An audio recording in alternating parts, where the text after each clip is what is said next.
Everyone, thank you for joining us this morning. This program is sort of a tradition that we do every semester. We try and host a coffee with the college office for parents and guardians of 9th and 10th grade families. I'm Carolyn Middleton. I'm the director of college counseling. My name will become more and more familiar as your inbox gets flooded with emails from me throughout the 4 years that your students are enrolled in the upper school at Berkeley Carroll.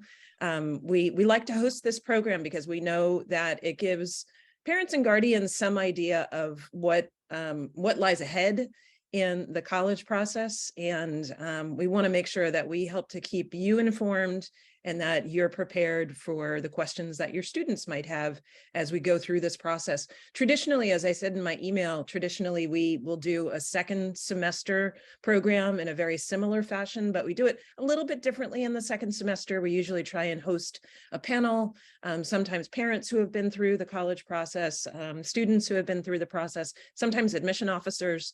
Kind of depends upon what we're feeling we need to do to help keep you all informed about what's going on in terms of trends in the college marketplace.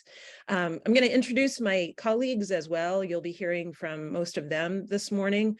I'll introduce Luis Almonte, who is one of our associate directors of college counseling. Joelle Chen, who is our other associate director of college counseling. You'll hear a bit from both of them as we go through the program this morning, and Mary Dunn, who runs the place. She really helps us pull together all of the details of the programming that we do, and does a lot of work behind the scenes to make sure that what information we're delivering to you gets delivered clearly and accurately.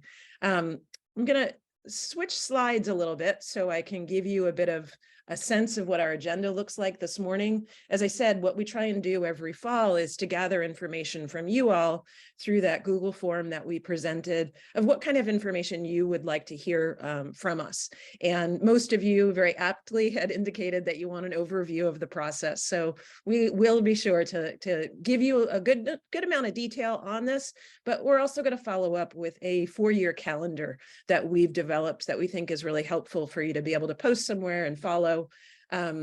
We also want to make sure that we're covering a number of different things that we think are pretty important for you to know a little bit about. The application process and how does Berkeley Carroll help students and families? How do we walk you through things? So we'll spend some time talking about that. I know folks are always curious about how colleges view Berkeley Carroll transcripts, how they view applicants, and really behind the scenes what the process is like. One of the great advantages that we have as a team is each of us as college counselors has spent time on the other side of the desk, meaning we've spent time reading and reviewing applications, making decisions. We've been in the committee room, so we can help give you a sense of how college applications are evaluated and how that works on that end.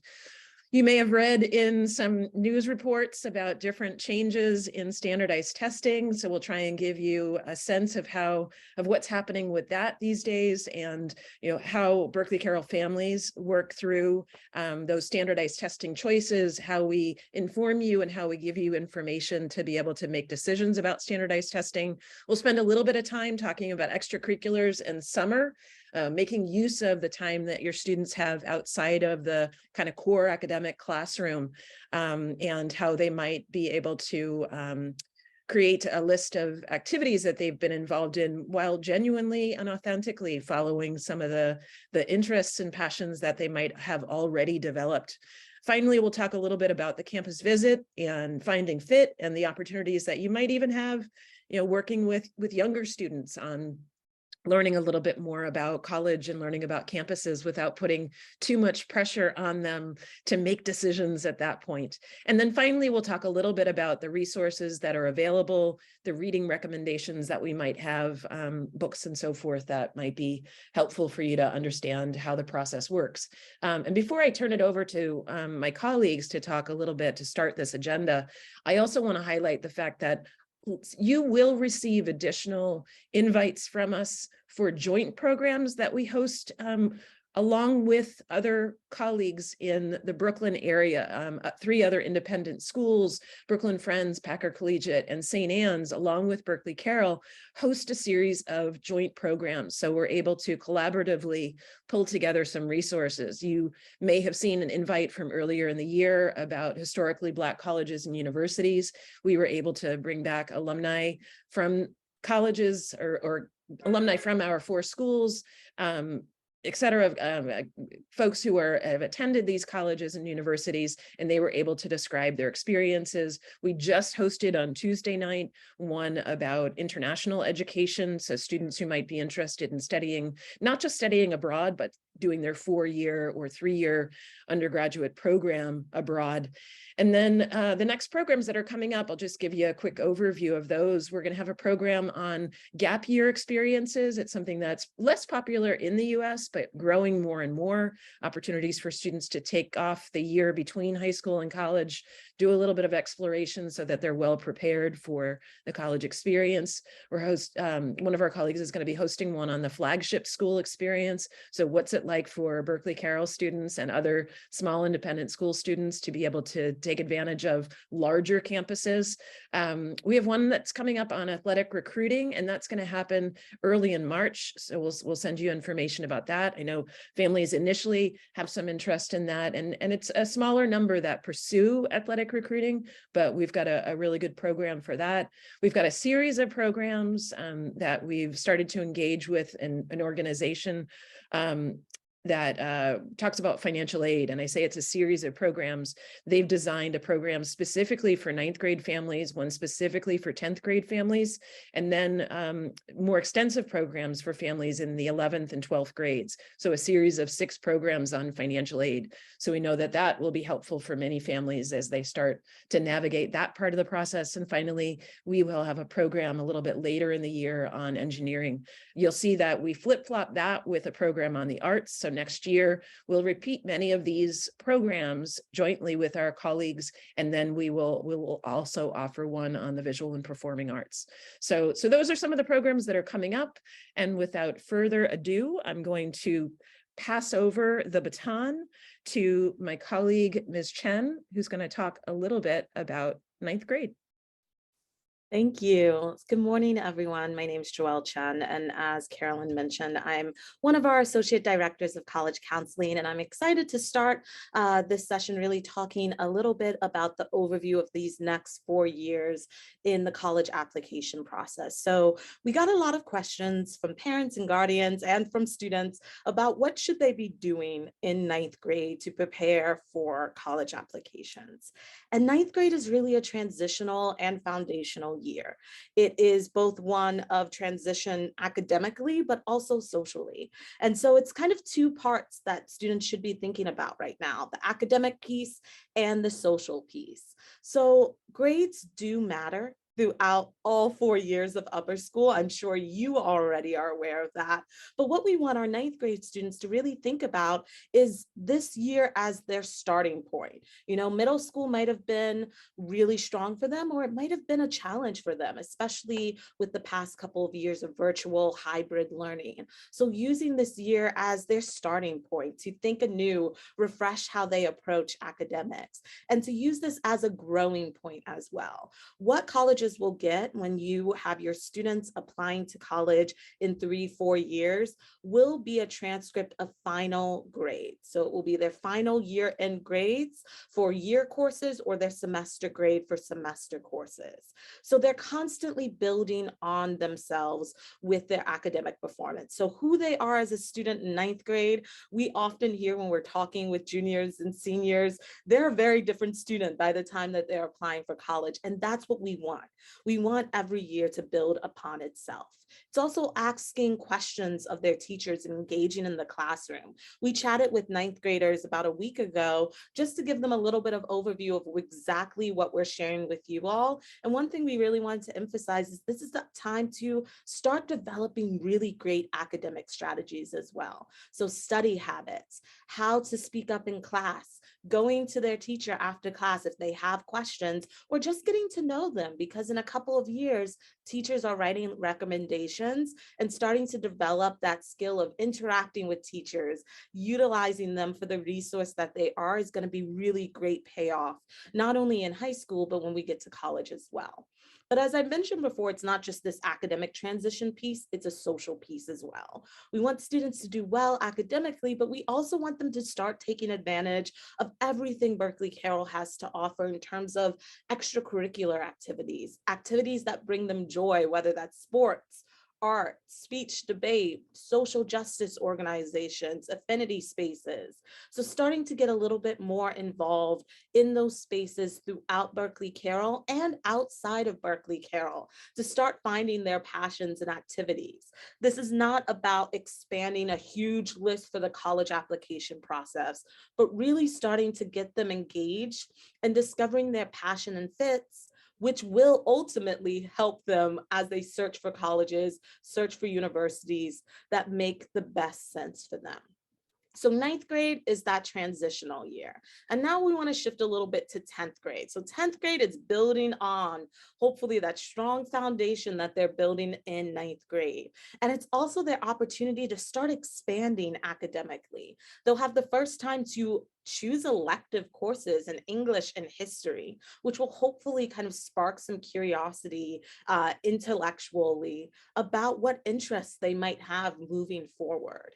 We also want to kind of continue this engagement around how can students get involved genuinely in areas that they're really interested in. And thinking a little bit more college-wise, this might be the time that they start thinking a little bit about test prep.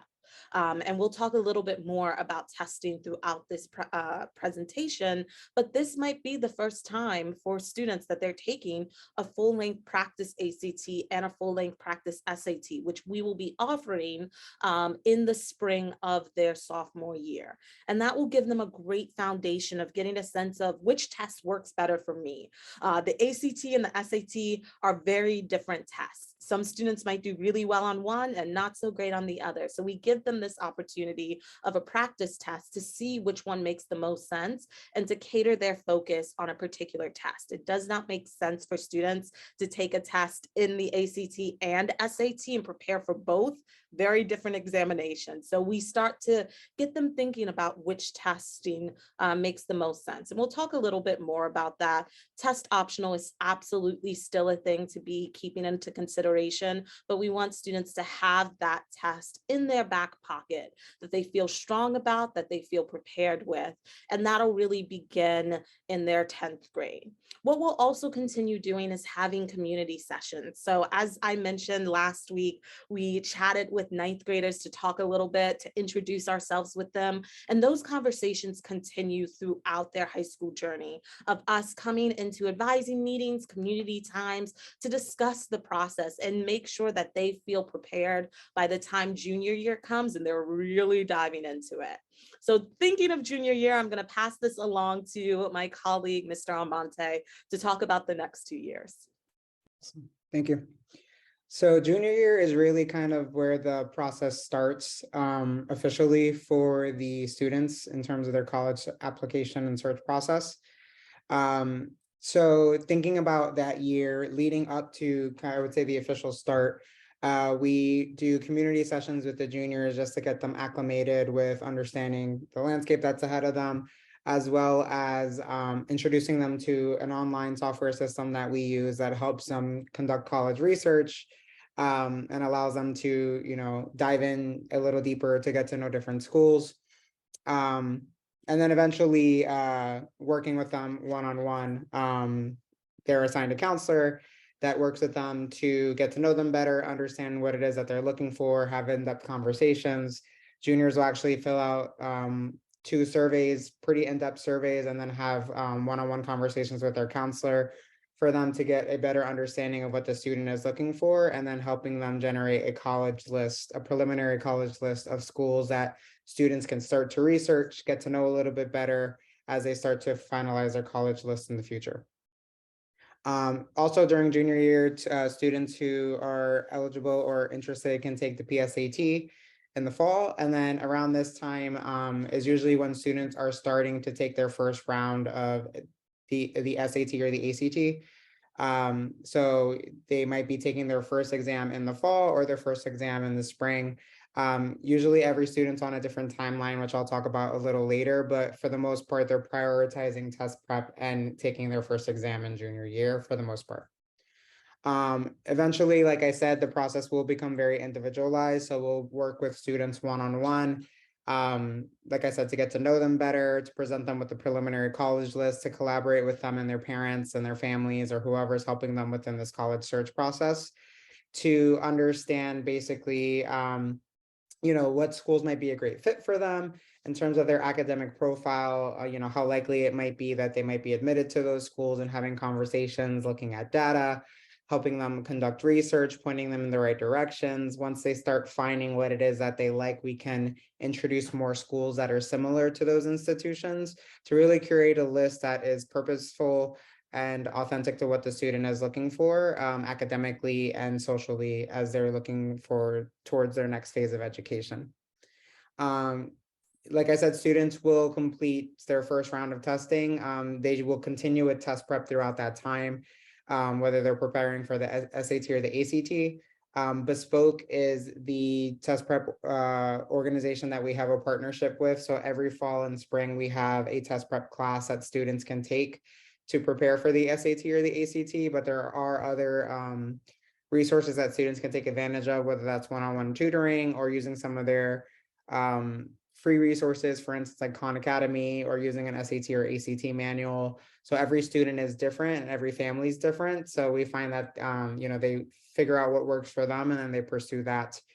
We suggest that students take testing at least twice, because it allows the opportunity for a super score.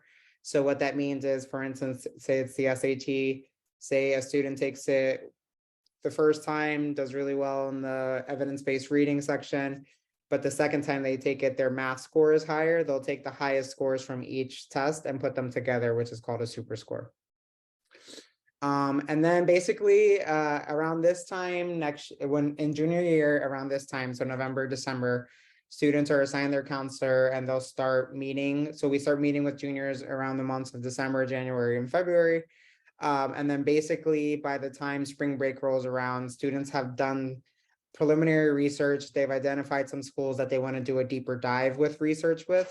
And then they actually will go and visit colleges and universities during spring break. That's typically what I would say is the starting point for those in-person visits, because it allows for a chunk of time for students to really kind of maximize their opportunities, visit some schools that might be in the area or farther away, and really kind of start chipping away at that college list to figure out which schools they ultimately want to apply to and which ones they're prioritizing in their process. And then finally on this slide, you'll see that there's something called the Brooklyn Independent School College Fair. So basically, in the towards the end of junior year, we actually host a college fair with various Brooklyn independent schools. And we bring over 100, and I believe it's like over 130 different colleges and universities that come and basically have a table, and they're live in the flesh, able to talk with students and answer any questions that they might have, tell them about their institution or university. So like I said, we do things one-on-one where we'll get the research process started with the student, but then we're also bringing the colleges and the universities to the students in person, so that way they can make that connection as well. And then by senior year, things kind of ramp up a bit for them for the application process itself. So the summer leading up into 12th grade, so when the students are rising seniors, they'll be completing their Common App. So the Common Application is an online website where students can create a profile and an application. And with that application, they can apply to over 1,000 different schools through the Common Application. So that they'll actually fill out their the first run through of their application, and then they'll create a first draft of their college essay. So a lot of times you'll hear this personal essay or college essay. It's basically a 650-word essay about the student. It could be about a variety of different experiences. There's a couple of prompts, and one of them is a prompt that says you can write about anything you'd like. The key to this essay is that it has to be something personal, or that the reader is getting to know or learn about the person writing the essay. So students will create a first draft of that throughout the essay, throughout the summer. And then the Berkeley Carroll School will actually host essay writing workshops and application workshops to help the students complete the application and get them in the right mindset to think about topics and start writing college essays, because it's very different from analytical writing. So we basically get them in the mindset to reflect and understand that this is a bit more of like a personal narrative. The summer leading into senior year is also a really great time to continue visiting colleges. So colleges and universities are open during the summer. So students will have the opportunity to maximize that time off by being able to go and complete college visits. And then throughout the process, some schools will actually have the opportunity for students to interview for that college or university. Not all colleges or universities offer interviews, but for those that do, students can begin that process in the summer going into 12th grade. So basically, I would say the summer of them leading into senior year is a pretty, I would say, key point for them to get ahead of the busy times that are coming ahead of them. We always suggest that students leading into 12th grade get as much done as possible, because then by the time that they come back for 12th grade, we have a program called Reboot Camp, which is just a event where we work with students to recalibrate them, get them ready to start applying, do some formal programming where they can learn a little bit more about the application process. And then at that time, they're basically balancing their classes. If they're wrapping up standardized testing, they might be doing that. Plus, they'll be completing their applications. So if they can get a head start, it's a lot less stressful during the beginning of senior year.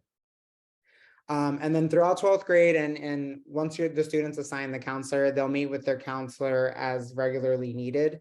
Eventually in 12th grade, leading up into 12th grade and during 12th grade, it becomes more frequent because the students are meeting to edit their essays. If the college asks like specific mini essays that are just specific to that college or university, it's called a supplement. We'll work with them to brainstorm and edit their supplements. We'll conduct mock interviews with them before they actually complete a formal college interview, so that way they feel prepared.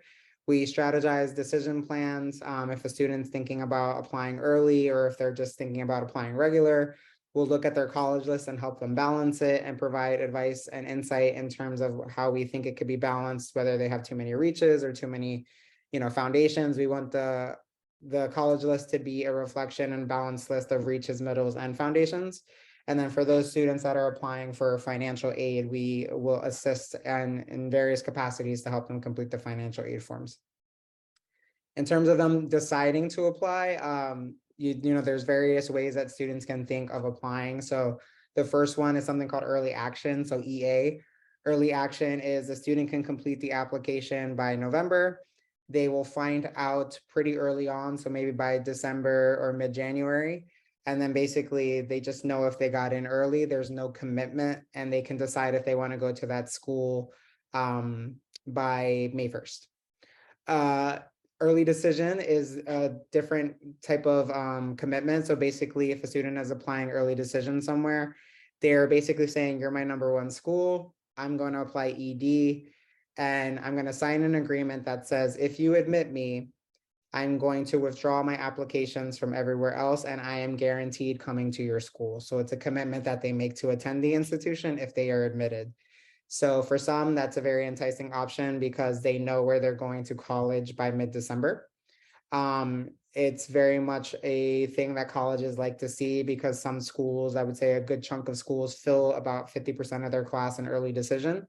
So it's something that can help students in the process, because it's something that colleges read favorably. ED is not the type of decision plan that's going to allow for a student to have all their options on the table and know where they're going, because they've already committed to a school by December if they're admitted.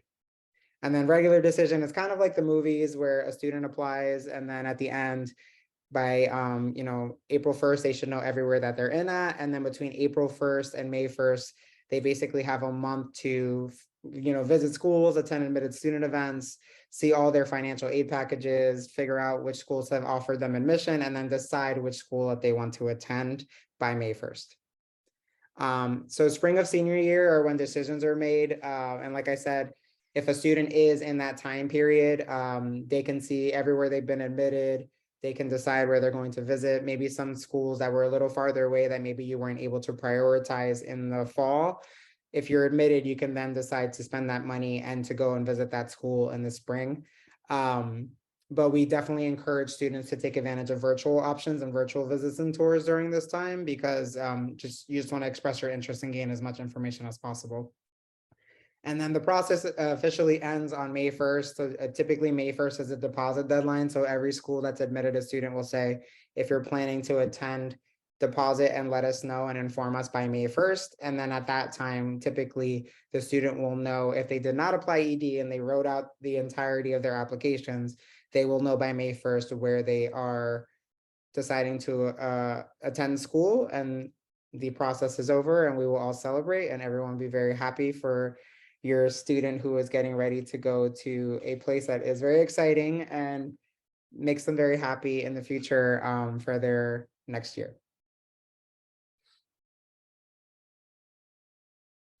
Great, and I will pick up here from where my colleagues have left off. You've heard a little bit of an overview of some of what we do over the 4 years working with students and working with families.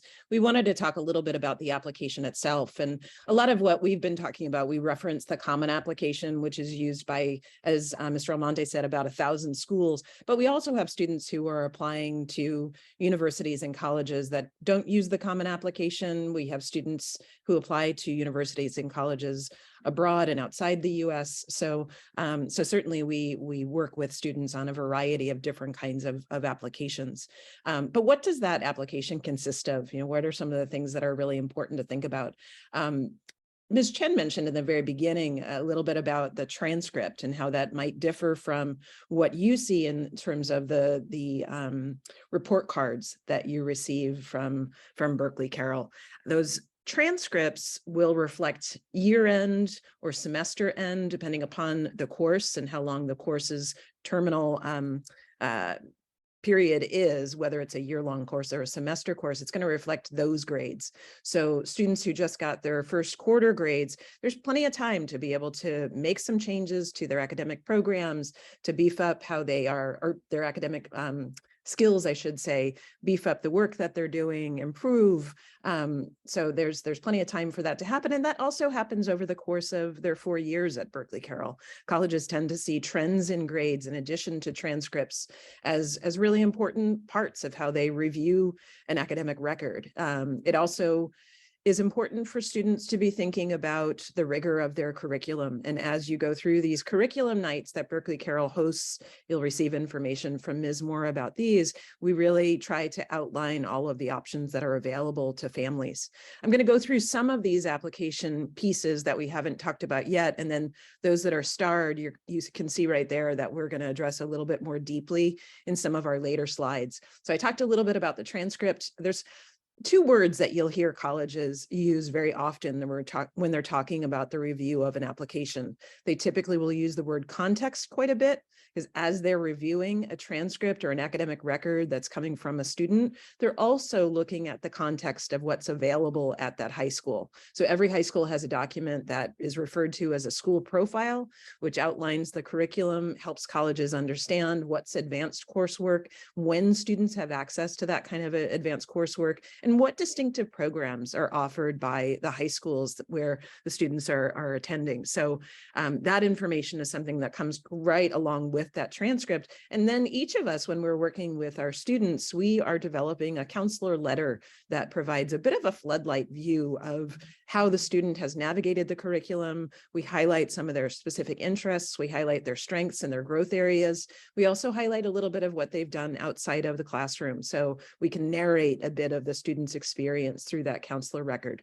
You'll see letters of recommendation from teachers as that second bullet point there. So students in their junior year will ask 2 teachers at the end of the year, so that teachers have some time over the summer, hopefully, to begin working on their letters of recommendation, but they'll ask 2 teachers that they've either had as juniors or that they might have as seniors and may have had previously, but teachers who've had them in the academic years toward the end of high school where they've done some of their more rigorous coursework.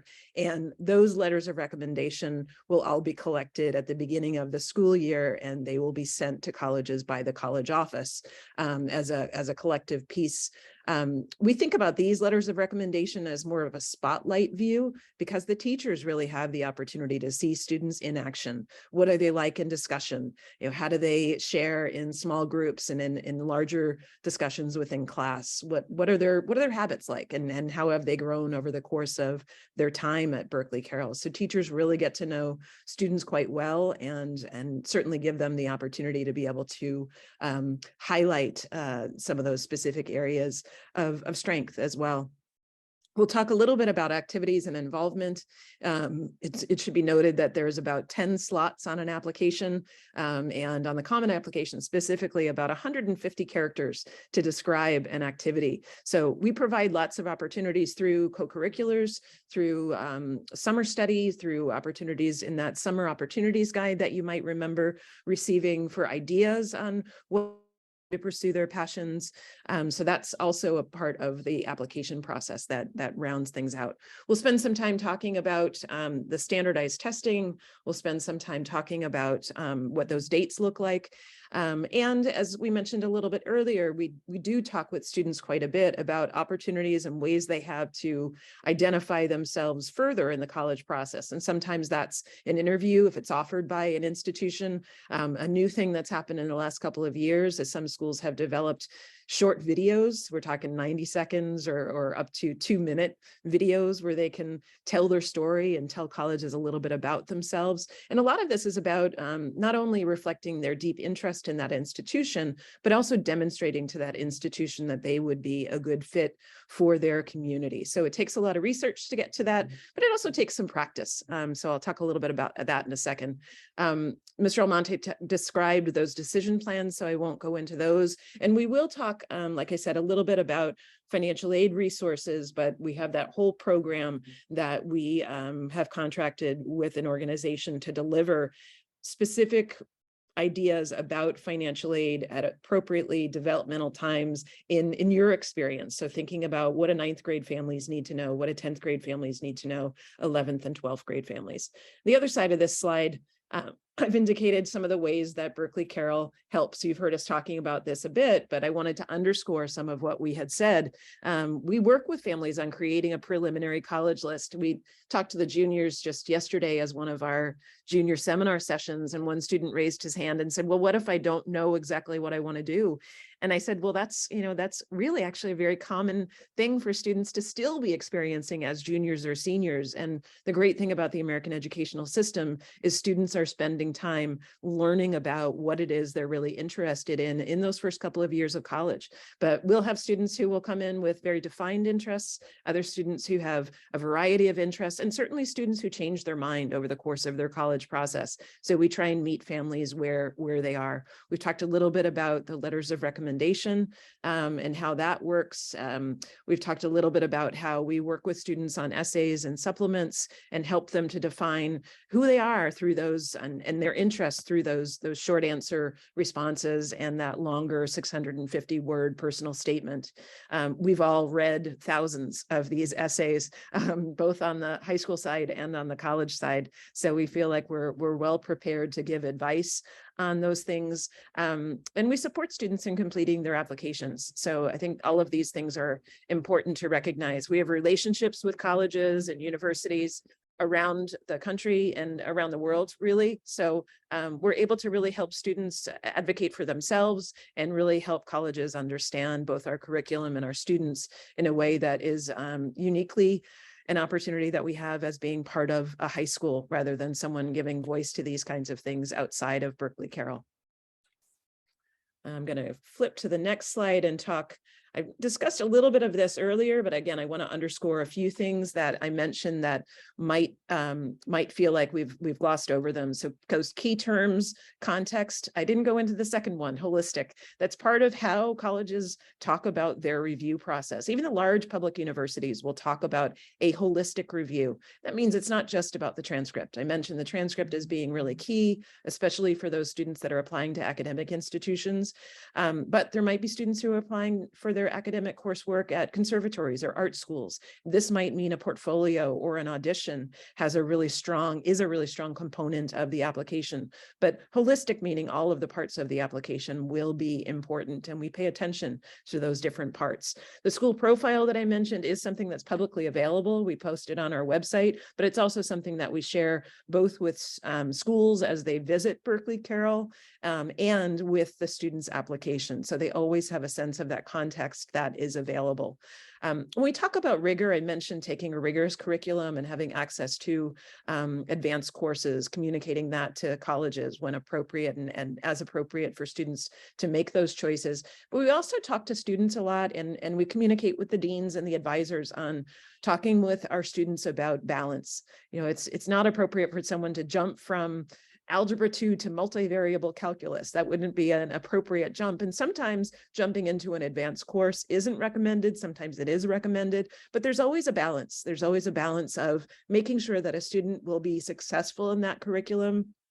They're balancing their life. They're learning to make decisions. I have students every year who end up biting off a little bit more than they can chew, and they might have need of advice that says, you know what, you can drop this one thing and that's okay to do. So we really try and help students as we have access to them directly, but also as we work with our colleagues in the dean's office, as we work with our colleagues as advisors and faculty to get that message out to students as well. We've talked a little bit about which grades count, that it is the transcript with end of year, or if appropriate, end of semester for semester long course grades appearing on that transcript.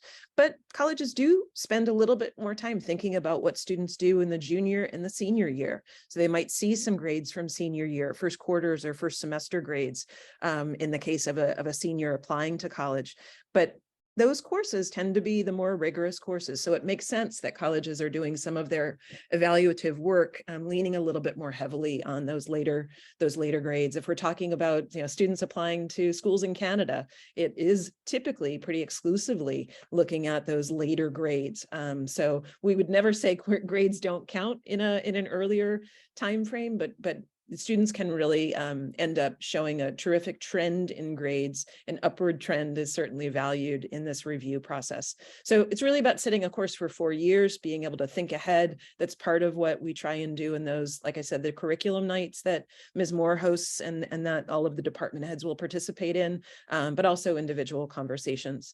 And students also are thinking at this point, especially those sophomores, about doing a semester program or maybe doing the SYA Year Abroad program. These are things that we work with colleges to understand all the time. We find that students come back from these programs very often with an incredible sense of independence, an incredible sense of confidence about what it is they're doing, because they've had the opportunity to do something outside of their traditional curriculum that their peers are following. So these are also programs that we support, and we provide information to the colleges to help them make sure that they're familiar with the quality and the content of these programs as well. So with that, I'm going to pass the next slide along back to my colleague, Mr. Almonte. So to take some time to talk about standardized testing, we mentioned that by the end of sophomore year, your child will take a practice SAT or ACT, and they can consult with the organization that proctors it to figure out which one might be the best fit for them. And then we talked a bit about how test prep, students should take advantage of test prep to be able to maximize their best possible score, familiarize with themselves with the test and the content to be able to get the best possible score that they can receive on either the SAT or the ACT. Standardized testing is something that's been a part of the admissions process for years. It's changed recently because of COVID. So prior to COVID, there were a healthy number of schools that were test optional, but the majority of the schools required testing. And then because of COVID and students not being able to access testing centers, finances being affected with students being able to afford the test, fear of infection and crowds, they basically, every school basically at that time went test optional. And what test optional means is that students can decide if they want to send their testing, if they have it, and that can be considered in the application review process, or they cannot send it and they'll not be penalized, and instead the admissions committee will just pay attention a little bit, put a little bit more focus on all the other documents that are there outside of testing. Where we're at in that landscape now, so when that first happened, most colleges and universities made a commitment to be test optional for 3 years, with that final year being this one. However, some schools are extending that test optional policy, while others are reinstating it. So for instance, this year MIT does require standardized testing again, when last year that they didn't.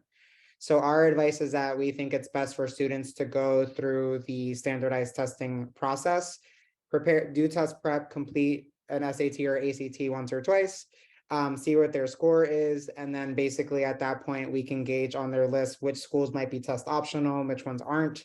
But at least that way they're prepared that if a school that they're really interested in does require testing, or in the future will require testing, they're prepared with some type of testing that they can send. So in terms of testing timeframes, basically what this looks like is, I would say, we'd see everyone's going to be on a different timeline, but for the most part, what we most normally see is an early testing. So typically students are doing test prep, whether it's in the summer leading up into junior year or throughout junior year. They will take their first SAT or ACT in November, December, so around this time. They'll get their scores back, evaluate that, and then do a refresh, and then maybe take their second test in the early spring, early to late spring, whether that's February, March, or April. And then typically, like with those two scores, like I said, they can take the highest scores from each testing date and use that as a super score, whether that's for the SAT or the ACT. Otherwise, what we see most students do is they'll do like the traditional testing timeline. So usually they'll do test prep for 3 or 4 months in advance. They'll take so that'll probably start around now up until March or February. So it's a little bit before now, up until now, they would start testing. They would take their first round of testing in the spring. And then they'll take their second round of testing in early fall. So the final test that a student can take is usually the October and November dates. If a student decides to apply early decision or early action, that is usually the last test date that will be considered in a student's application if they decide that they want to send testing. What I would say is a good thing to start thinking about and getting to know your student, or as you know your student, is them understanding if they want to balance test prep with their classes, as they're balancing a full academic curriculum as well as standardized test prep classes, or if they want to focus on test prep during the summer when they aren't fully in school and they have a bit more time and wiggle room. So every student's a little different. Some students will take tests back to back. Some students will take one test and, like I said, do a refresh of test prep and then take it again. So every student's going to be a little bit different, but I would say identifying when your student wants to start test prep, whether it's during school or during the summer, and then figuring out which test dates might be best for your student based on how they want to prep and based on the timeline of the year that they're thinking of getting things completed by. I always think, and in my experience, I think it's great for students to have things wrapped up ideally by the end of junior year, because then they can use the summer into senior year to just focus on completing their applications. Or for those students that want to just focus on the summer, really kind of maximize on that opportunity to complete test prep during the summer. And in this year, in the current testing climate, there's over 1,700 colleges that are test optional. And when colleges say they're test optional, they absolutely mean that. What we've been saying is that most schools, about 50% of students that are admitted have testing and about 50% don't. So it really is an even split at most places when they're publishing their data each year. And usually if a student is contemplating whether they want to send their testing or not, they will work with their counselor to look at the schools that they're considering. We'll take a look at the median range of accepted scores, and then basically consult with your student to figure out what's the best possible route for them to take and whether we advise that they send testing or not. Yeah. And then looking at, just the junior year ACT and the junior year SAT, you can basically see that almost for every month, if not every month, there is some sort of testing option. So there's lots and lots of dates that students can take advantage of. So, this is not to overwhelm anybody, but it's to show you that you have a lot of options in terms of what your timeline might look like. And to have everything wrapped up by early fall of senior year. So that way, if you decide to apply early, that basically all your ducks are in a row and you're ready to submit your standardized testing if you decide to do that, or forego it altogether and not be penalized. But just to reiterate, we don't know what the testing landscape is going to be like for every school. So, college lists for students are constantly developing up until their senior year. So, what we do just to kind of play it safe is that we tell every student to go through test prep. So that way, if they are adding a school that has reinstated testing, or, maybe originally they weren't considering that, and then last minute they decide to add that school, they would need testing to be able to apply to that school. So it just puts them in the best possible position to have options in terms of how they apply and what schools that they apply to. And in terms of test prep, just to let you know, we do recommend test prep because it really does make a world of a difference. From a student's initial score to their final score, it can have a student rise hundreds of points. But they get familiarized with the testing, knowing the content that's on there and practicing. So for families that are looking to take advantage of test prep opportunities, we actually have a partnership with Bespoke Education. So like I said earlier in this presentation, we actually offer classes. So it's usually small classes. Right now they're virtual, but students can have the opportunity to learn together and basically test prep together as they go through different concepts and material. It's usually about a 10 to 12 week class leading up to their first exam. Or students can take advantage of more personalized test prep, which is one-on-one, which works with the student's schedule. Sometimes students are more comfortable just working with a one-on-one tutor or taking advantage of free resources. Test prep can get a little bit pricey. So for families that are on financial aid, I just want to let you know that whatever percentage of financial aid that you receive here at Berkeley Carroll, if you are taking advantage of test prep, Berkeley Carroll will pay that percentage off whatever rate they're offering you. So if a family is getting, 100% of financial aid or 90% of financial aid here, Berkeley Carroll will pay 90% of that test prep bill, and then you would just be responsible for the other 10% or however. So we try to remove finances as a barrier to allow an equitable process for every student to take advantage of test prep and be able to have the best possible score that they can receive.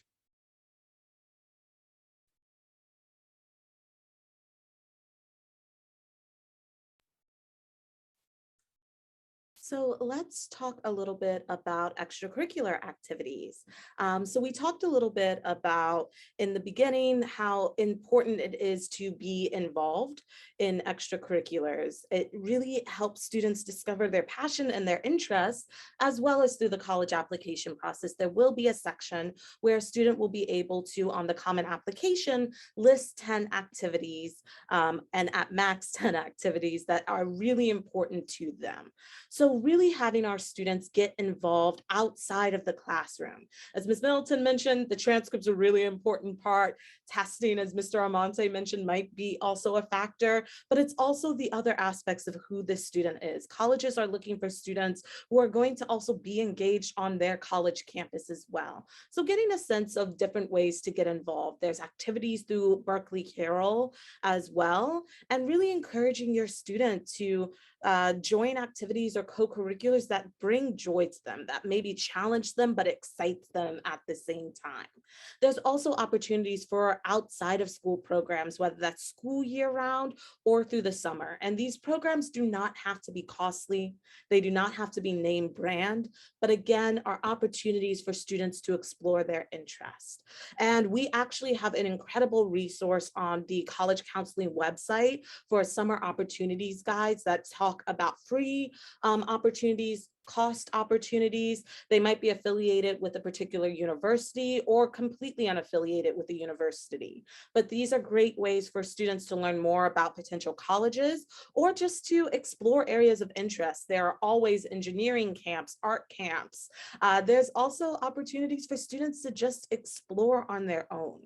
Colleges understand that in this kind of COVID-19 reality that we're in, that students might have had limited access to extracurriculars earlier in their high school career.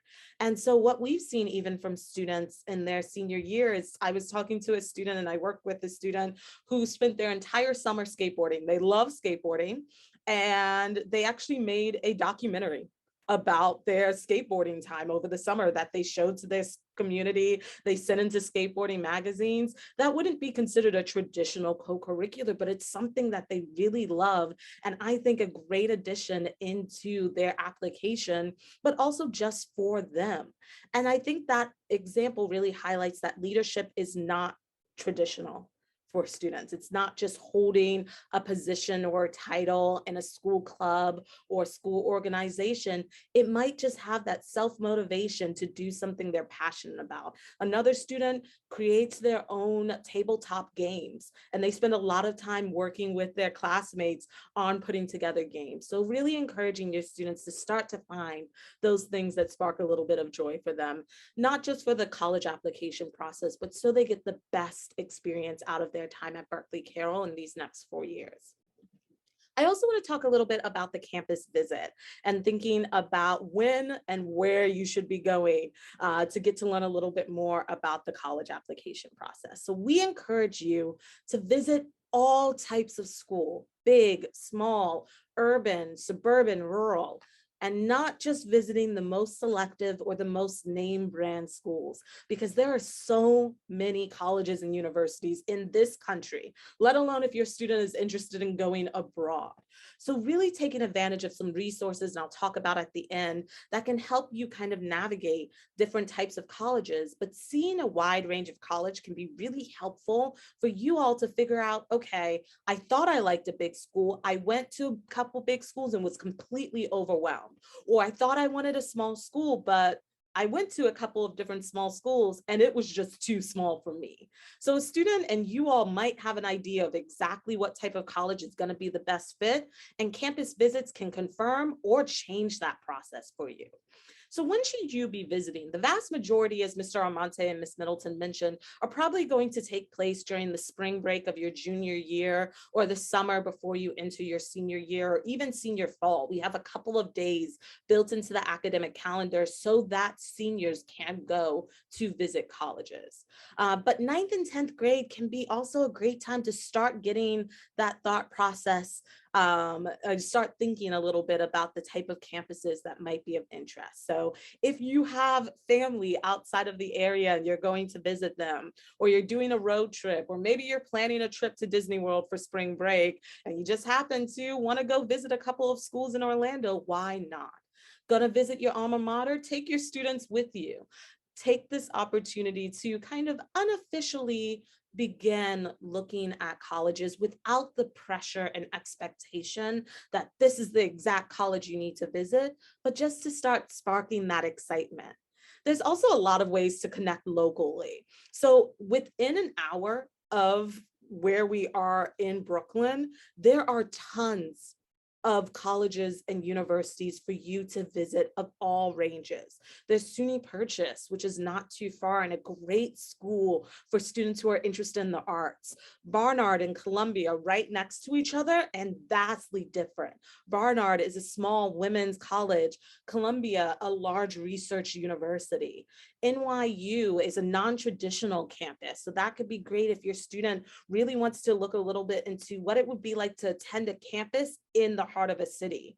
Or maybe looking at CUNY Hunter, you're looking for a city university that has a really, really great and robust research and academic offerings. There's Eugene Lang and the New School, not far from NYU if you want to see a different type of city university, and Sarah Lawrence College, Fordham, that are, again, not far, have beautiful traditional college campuses while having pretty close proximity to the city, or in Fordham's case, being in the city. So you don't have to go 4 or 5 hours away. You can start, especially for 9th and 10th graders, start taking advantage of the resources and local options around to get a sense of what looks exciting and maybe what doesn't. So we've talked a lot about resources as a whole, and the three of us and the four of us, including Ms. Dunn, are here as resources for you. We have an incredible website that has a lot of information, and we have a couple of other resources that we recommend that you explore. So the college scorecard, for example, it's actually through the federal government. It has a really great information about financial aid, outcomes from colleges, and you can compare and contrast different colleges. One of my favorite tools is the College Board Big Future, especially early on in the process, because it's pretty much a survey that we are going to ask students in their junior and senior year to think about. But it starts now to think about, okay, do I want to go outside of the New England Mid-East area? What kind of majors am I looking for? What kind of minors maybe am I looking for? Am I a dedicated athlete and I really want my school to have my sport? You can fill out all of these different factors, and it shows you so many schools that you might not have even been thinking about. So that could be a great resource to start just thinking of what kind of schools are out there. As Mr. Almonte mentioned, we have a lot of resources when it comes to standardized testing. We definitely encourage you to utilize Compass Prep. They have incredible guides for questions on testing. We also have some resources for students who really are, it's important for them that their identity is respected and reflected in the college or university that they're attending. So a campus pride index for LGBTQ plus students, of understanding how the colleges or universities they're interested in are respecting and making sure that the community is safe for students with similar identities, as well as information on historically Black colleges and universities for students who are interested in attending a university or college that is predominantly Black. We also, of course, have information and resources for financial aid, whether that's financial aid website or outside scholarships such as FastWeb. Oftentimes, families, students ask, when should I be applying to scholarships? You could start looking now. There are scholarships that start 9th grade. A majority of them start 10th, 11th, 12th grade, but make an account now. And maybe that's a monthly thing that you go through as a family to see what kind of scholarships are available and out there. We'll also share some resources. So we have juniors who are coming to Mary's door every day to pick up a FISC guide that we offer to all of them. FISC is a really cool resource that actually allows for students to see similar types of colleges kind of grouped together. One of my favorite resources is the Colleges That Change Lives, because it highlights some colleges that maybe don't have the brand marketing that makes it at the top of folks' lists, but are really incredible campuses that have amazing support systems and awesome academic offerings. So there are a lot of resources out there. There's also a lot of bad resources out there. So if you ever have a question about a resource that you've heard or advice that you heard, you can come to us, and we are here to utilize all of our brain knowledge. We often call it like a hive brain that we can come to make sure that you're getting the best and most accurate resource available. And as Ms. Middleton mentioned, we have a new partnership called College Money Method with Packer Collegiate, St. Anne's, and Brooklyn Friends School that are going to be having catered towards your journey or where you are in the college application process, conversations about financial aid. And for 9th and 10th grade, that conversation is going to take place on March 15th in the spring, I believe via Zoom, and we'll be sending out information so that you all can join and really get all of your questions answered around financial aid. So that was a lot of information. We know that there's some questions in the Q&A, and I'm sure you all have questions as well. So I'm going to turn it back to Ms. Middleton. Well, I wonder if either Mr. Almonte or Ms. Chen, if you wouldn't mind narrating some of those questions. Absolutely. Yeah, if there's things that we can address now. We'll also send a follow-up email out to families that will have not only the recording of today's program, but also links to some of the resources that we've mentioned previously. So I saw one question asking when the preliminary lists are first shared with families. It's a great question. So that's going to happen in junior year. So we're currently actually in this process. with our juniors. So juniors will go through 2 surveys that they have to fill out before meeting with us. We'll have an initial meeting with students first, just to get to know them a little bit better. And then after our initial meeting, we will have a family meeting where students, their parents, guardians will come together with us or with their college counselor, and we will share a preliminary list of colleges then and talk a little bit about kind of the next steps for the college process. Something we like to emphasize is that the preliminary list is not your list for colleges. Things will change, but it is to help start getting that process and start thinking about different types of schools to consider. Mr. Almonte, is there a second question that we should address? Yeah, it says,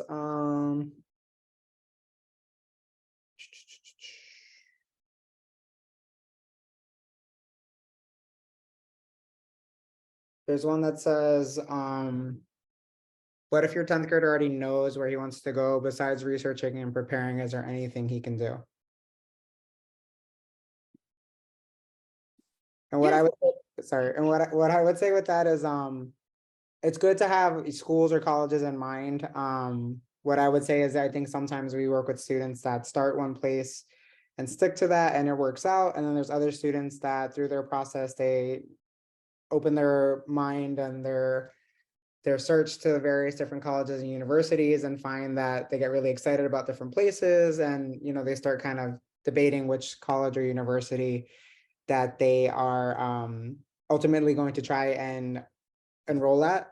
So what I would say is that for students to keep an open mind, you know, the reality is we provide a balanced list because we want our students to be able to reach and try to apply and get into selective places, or maybe it's not as selective, but it's their first choice, but also understanding that nothing in admissions is guaranteed. So students need options. So what I would say is if the student is pretty confident in the college or school that they know that they want to attend, maybe it's kind of having conversations about what that school has and then building the rest of that college list around those criteria and those values and those goals that he has in mind, or that they have in mind, to create a list that's reflective of those things that they're looking for in a college or university. And keeping in mind that, you know, like I said, nothing in admissions is guaranteed. We do our best and we provide the support to allow your student to put their best possible application forward. But knowing that, you know, having a balanced list allows for students, if things aren't you know, good news, or, you know, if they're not admitted, that at least they have the ability to reroute or have options at the end of their process. So I would say, you know, it's good to come in with something in mind, but also to keep an open mind to different possibilities and understanding that a list, ideally, preliminary college list or the final college list, I'm sorry, when a student applies should be around, on average, last year it was around 12 schools that students were applying to. And we do that to, again, allow students to have options in the types of schools that they're applying to in terms of selectivity, but also to ensure options at the end of their process. Great. I'm going to address a question that came in. Does the senior workload take into account time that students need to spend on applications? And it's a great question. Seniors do get overwhelmed. Seniors are always warned during the curriculum nights, during the time when they're scheduling their classes, to make sure that they're thinking about the fact that the college process is going to take some of their time in the senior year. Ideally, what students will do is front load a lot of their work. We remind them of this again and again and again. And actually, I had one of my seniors this year who had every one of his supplementary essays completed and his common application essay, his personal statement completed by the end of summer. We had already gone through revisions by the end of summer. That's the ideal, but it's also not the reality sometimes. Sometimes students are spending time throughout the fall writing some of those supplementary essays. So ideal is to get organized. The best thing is to get organized early on, to begin some of the work on the college application over that summer, because they can do a personal statement without knowing exactly which colleges they're applying to. They actually can fill out applications without sending them and be prepared with all the various points of those applications before they've even started their senior year. But the reality also is that senior year course load is really important for colleges to see. So whether or not they're going to see a first quarter grade or first semester grade, which in the case of many colleges, that might be something that they're asking about, they're also looking at the senior load. So it's not, it is important for a college, for the application to college, for students to be taking challenging coursework. So it is about balance, but it's also about prioritizing that summertime, prioritizing the work and following the guidance that we provide to them. We do essay writing workshops, 6 or 7 options at the beginning of the summer. That means it's a great start time. They've completed their junior year courses.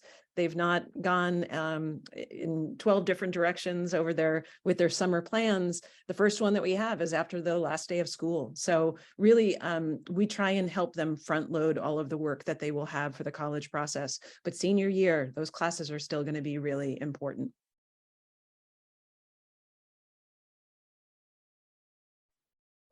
I can answer. Oh, go ahead, Ms. Chen. Oh, I was just going to share another question I think that we have in the chat. Do you provide guidance for students who might want to take AP exams, knowing of course that they won't be taking AP courses at BC? So this is a conversation I think that might be catered around international colleges. So a majority of colleges in the US, if not all colleges in the US, do not require students to have AP exams to be competitive. As Ms. Middleton said, they're reviewing under the context of the school. So if the school does not offer APs, there is not an expectation that students take APs. When it comes to international schools, that's where it does get a little bit tricky. In particular in the UK, there are some schools that require students to have AP exams to be competitive. Also outside of the UK, there are also schools that do not require students to have APs to be competitive. And that has been a bit of a shift, especially during the pandemic, for more and more schools offering options for students that if they do not have AP exams to still be considered and be considered competitively in the review process. If a student really is interested in applying to a school that requires AP exams, they can speak with their college counselor and we could talk a little bit about that process. My understanding is that in the past that has been on a one-on-one basis, that a student might reach out to another school in New York City to take an AP exam. But oftentimes, if a school is requiring an AP exam, it's not just one. It might be 3. So that's something to take into consideration of if it is worth a student putting in that time and effort to take 3 or more AP exams in order to apply to that college, or if there are other schools that are going to be a really, really great fit for them that aren't going to require AP exams. But that's my familiarity with it. Ms. Middleton, Mr. Armonte, if there's anything else to add. I was just going to say two of the schools that in the UK that dominate this conversation, I think with APs, it really what they're looking for is the equivalent of A levels, the equivalent IB curriculum, the equivalent of what many European educational systems would think of as a 13th year. And while many colleges have really opened up the opportunities because they realize that so many independent schools, especially in the US, where they've got great applicants, so many have gone AP less, I should say, or have disassociated themselves from the AP curriculum because we are able to offer really great advanced coursework. Many colleges have said, you know what, we'll look at your curriculum.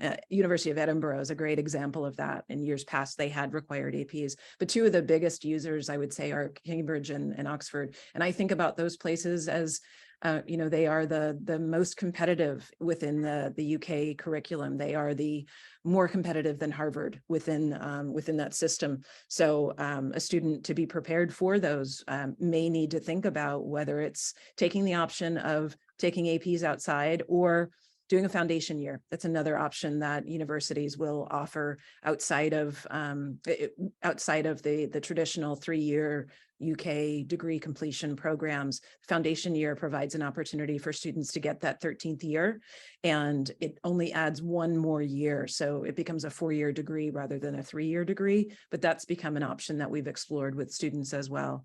Finally, I will send out information about those joint programs so that you can do some planning. You'll have information about when our gap year talk is, when that engineering talk will be, the programs that I had mentioned early on.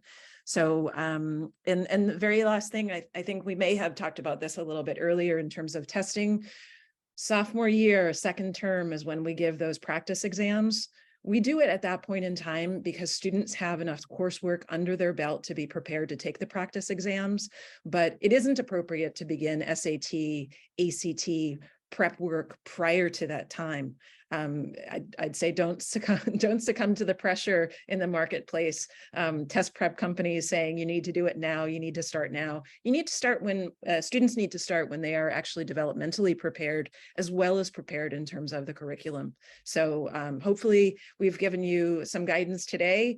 We will continue to provide some guidance. I will send out, as I said, the recording of this program following today, so either tomorrow or the day after, and we'll send some of those links that we've referred to that we think will really help guide your discussions with your student. And certainly we're happy to do follow-up conversations. If questions come up, you can certainly reach out to your dean.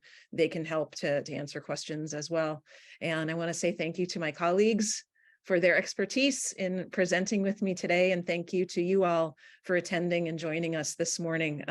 We hope that the coffee has been useful to you and has not been stressful and has probably, hopefully, pulled down the level of anxiety about the college process. Thank you to you all.